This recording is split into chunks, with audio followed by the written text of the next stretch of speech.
பேருன்னு சொல்லுங்க. என் பேர் ராஜாமணி சார். சரிங்க. நீங்கள் என்ன பண்ணுறீங்க? நான் இப்போ ஹவுஸ் ஒய்ஃபாக இருக்கேன் சார். சரிங்க. அப்போ எப்பாவது 100 நாள் வேலை கிடைச்சா போவேன் சார். சரிங்க. இப்போ தான் முடிச்சுட்டு வந்திருக்கேன் சார் 100 நாள் வேலை. இப்போ வீட்டில் இருக்கேன் சார். வீட்டுக்காரர் என்ன பண்ணுறாங்க? அவர் பத்தி வியாபாரம் பண்ணுறாங்க சார். அப்பப்போ பாட்டு பாடவும் போவார் சார். சரி. இப்போ காலையில் கொண்டு போய் விட்டுட்டு வர்றது, மதியம் நைட்டு வந்துடுவாங்க சார். சமைச்சு வைக்கிறது இதுதான் சார், வீட்டு வேலை தான் செஞ்சு. சரி. இவங்க பேர் ராஜாமணி. இவங்க ஹஸ்பண்ட் வந்து ராஜா. அவங்க வந்து பார்வையற்றவர். அவங்க வந்து மாட்டுத்தாவணி பஸ் ஸ்டாண்டில் பேனா பென்சில் அந்த மாதிரி வியாபாரம் பண்ணிவிட்டு அதில் கிடைக்கிற வருமானத்தை வச்சு தான் அவங்க குடும்பம் நடத்திட்டு இருக்காங்க. இவங்களும் நடக்க முடியாத மாற்றுத்திறனாளி தான். இவங்களுக்கு நம்ம ஏற்கனவே ஸ்டிக்கு வாங்கி கொடுத்துருந்தோம். அந்த ஸ்டிக்கு வந்து இப்போ ரொம்பவே டேமேஜ் ஆயிடுச்சு. ஸோ அந்த ஸ்டிக்கு தான் கேட்டிருக்காங்க. அந்த ஸ்டிக்கு நம்ம கேட்டு கிட்டத்தட்ட 1 மாதத்துக்கு மேலே ஆயிடுச்சு. நம்மளால் வாங்கி கொடுக்க முடியல. அதுக்கான அமௌண்ட் நமக்கு இன்னும் கிடைக்கல. அது கிட்டத்தட்ட ஒரு 2500 ரூபாய்க்கிட்ட வருது. அந்த ஸ்டிக்கு மட்டும் அவங்களுக்கு வாங்கி கொடுத்தா அவங்களுக்கு ரொம்ப ஹெல்ப்ஃபுல்லாக இருக்கும். அவங்க வாடகை வீட்டில் தான் இருக்காங்க. அவங்க ஒரு பையனும் படிக்க வச்சுட்ருக்காங்க. ஸோ அவங்களுக்கு வேறு எந்த வருமானமும் கிடையாது. ஸோ அவங்களுக்கு ஒரு ஸ்டிக்கு மட்டும் வாங்கி கொடுக்குறதுக்கு உதவி பண்ணால் நல்லாயிருக்கும். ராஜாமணி, நான் வந்து ஹவுஸ் ஒய்ஃபாக இருக்கேன். எங்கள் வீட்டுக்காருக்கு கண்ணு தெரியாது. எனக்கு ஒரே ஒரு பையன் இருக்கான் சார். ஸ்டிக்கு வாங்கி கொடுத்தாரு. அதை யூஸ் பண்ணிகிட்ருக்கேன். ரொம்ப டேமேஜாக இருக்குது. நடக்க முடியல. கை வச்சு வலிக்குது. அதனால் எனக்கு கொஞ்சம் ஹெல்ப் பண்ணுங்கள் யாராவது.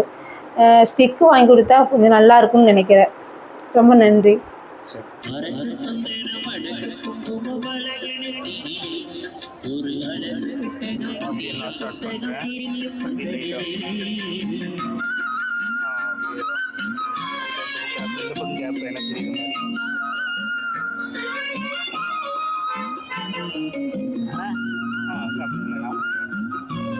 வணக்கண்ணே. உங்கள் பேர் சொல்லுங்கள். என் பேர் ராஜா. சரிண்ணே. நீங்கள் என்ன பண்ணிட்டு இருக்கீங்க? நான் இங்கே மாட்டுத்தாவணி பஸ் ஸ்டாண்டில் தான் பாட்டு பாடிட்டு இருக்கேன். சரிண்ணே. சரி, இப்போ எங்கிட்ட ஒரு உதவி கேட்டிருந்தீங்க. என்ன உதவி கேட்குறீங்கண்ணே? என்னுடைய வீட்டுக்காரம்மாவுக்கு வந்து 2 கால் நடக்க முடியாது. சரிண்ணே. அவங்களுக்கு வந்து ஒரு வாக்கிங் ஸ்டிக் வாங்கி கொடுத்தீங்கன்னா கொஞ்சம் நல்லா. சரிண்ணே. கொஞ்சம் ஹெல்ப் பண்ணிங்கன்னா கொஞ்சம் உதவியாக இருக்கும். சரிண்ணே.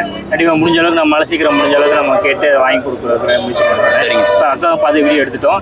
ஸோ நம்ம பார்த்து சீக்கிரம் வாங்கி கொடுக்குறதுக்கு நம்ம முயற்சி பண்ணுறோம். தேங்க்யூ. உங்கள் வேணுவில் எடுத்து நம்ம வாங்கி கொடுக்குறோம். ரொம்ப நன்றி சார். சரி.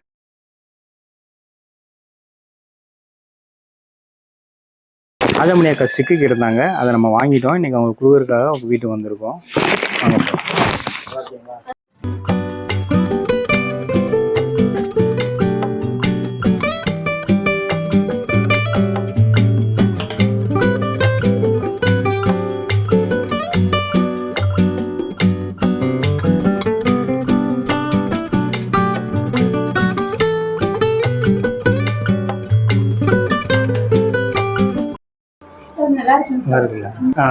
ராஜாமணி அக்காக நம்ம ஸ்டிக்கு கேட்டிருந்தோம்.